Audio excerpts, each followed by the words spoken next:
पालखी आता आम्ही वर्सांवर्स साजरी करतात. 24 वर्सां जाली आमकां तो उत्सव आम्ही साजरो करता. या उत्सवाक सगळे भाविकांचे आमकां आश्रयदात्यांचे सगळ्यांचे हेल्प लागता.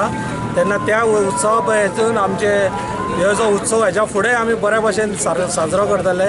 आनी हे आमचे वाड्या वयले जे आसा पदाधिकारी हे सगळे आमचे कलिग्स आसा तेंच्या तर्फे हे सगळे चाललेले आसा आयज पर्यंत. आनी जे आश्रयदाते आसा पळय आमकां खूब मोठे आश्रयदाते लाभतात तांकांय आमी देव बरें करूं म्हणटात.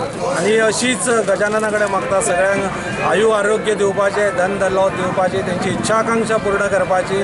आनी हो जो सोहळो आसा पालखीचो हो असोच फुडें वर्सान वर्स चालू उरपाचो. गेली 24 वर्सां काडटात.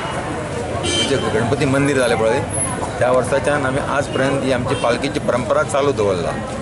आणि हितून भितर आमचे सगळे भाविक त्यांचे सगळे आमचे मिरवणुकीत भाग घेतात आणि मोठ्या धमाक्यान आमची ही धुमधडाक्यान आमी पार्टी पालखीची आमी सुरू करता पळय हांगा गणपती देवळा कडेन. ही आता म्हणल्यार आमकां एक 5-6 घंटे जाता आणि आमी एक म्हणल्यार परत ते देवळान येतात.